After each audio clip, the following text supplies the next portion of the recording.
More than 18 million Americans are living with cancer, according to the American Cancer Society. This morning, our sponsor, Eli Lilly and Company, is working to raise awareness for cancer clinical trials, which can provide patients with additional options throughout their cancer treatment. We recently sat down with an oncologist and Lilly executive to learn more, but first, let's hear from Alicia Delario. She's an ovarian cancer survivor who's partnering with Lilly to share her clinical trial experience. My name is Alicia Delario. I am from Westchester, Pennsylvania. I was diagnosed with late-stage metastatic ovarian cancer in January 2014. I received a phone call that I had large masses on my ovaries and needed to get to an oncologist immediately. That was the scariest phone call of my life. I had a major surgery and chemotherapy. Following that, I did have 3 recurrences. Anybody that has ever been in chemotherapy knows that it can be extremely difficult. It, just takes away those things that you do every day to keep you normal. When I found out that there was a trial for me, I was over the moon excited. The greatest benefit for me was that there were more eyes on me during the trial than I ever had with standard care approved chemotherapy.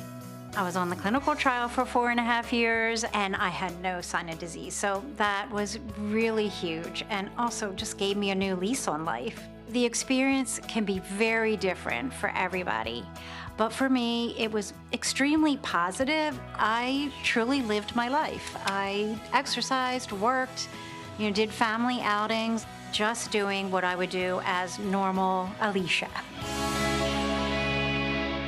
Alicia joins us now, along with Dr. Arjun Balar. He's the Senior Vice President of Global Clinical Development at Eli Lilly and Company. Welcome to you both. Good to have you. Thank you. Thanks for having us. So, Alicia, thanks so much for sharing your story with us. It was incredibly moving and beautiful. Your trial ended in 2023. So how's your health today? I'm doing very well. As I said, I was in the trial for 4.5 years with no sign of a new disease. And then 15 months after the trial, same thing. But ultimately, I did recur again. And in the winter, I was on this past winter on standard of care chemo. And because there were no trials available for me. And then right now, I'm on maintenance treatments and I'm doing great, no sign of new disease. And I feel wonderful. That is incredible. That is so wonderful to hear. So, Dr. Balar, what are some of the common misconceptions you want to clear up? When patients are diagnosed with cancer and are considering their treatment options, when that topic of clinical trials comes up, there are a few misconceptions. The obvious one is that patients are concerned that clinical trials are only reserved for like the last resort at the end of their care. The reality is that some of the most cutting-edge novel treatments, the result of science and technology progressing, are often most appropriate even in the earliest stages of the disease. The other misconception is that patients are concerned that they may receive a placebo. When clinical trials are used to evaluate medicines, the only scenario where a placebo might be involved is in a phase 3 trial, where they might be adding a new treatment. So in all clinical trials in the United States, patients never receive anything less than the standard of care. Well, Dr. Alicia said she appreciated the specialized care she received throughout her trial, but of course there are risks associated with clinical trials. So what do people need to know about those risks? Of course. So like any new treatment, and I tell my patients previously that whether you're taking an aspirin a day or you're considering cancer treatment, every potential treatment has side effects potentially associated with it. So it's possible that when you participate in a clinical trial, you may not realize the benefits that we hope to observe. And there may be some side effects that we only observe in the course of running the clinical trial. But there are also potential benefits for participating in clinical trials as well. Number one, you have more eyes watching you. And then that means that you're getting your treatments right on time, your blood evaluations on time, your imaging and everything to keep you really on schedule. And those additional sort of benefits really help patients as they navigate their cancer journey.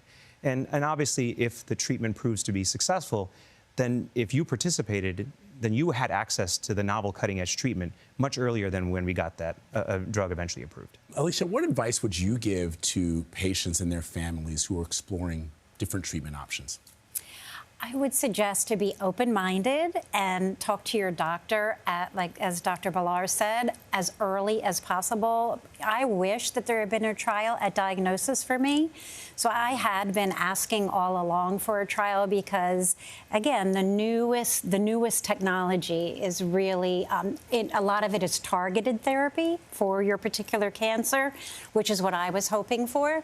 So I do a lot of one-on-one consulting with patients because of the fear of old myths around trials, and just talk to your doctor, talk to your family, get all the questions that you may want to ask, and then make that decision with a lot of information. We're so happy that you're okay. Alicia, Dr. Ballar, we appreciate you. For more information about cancer clinical trials, you can visit cancerclinicaltrials.lilly.com.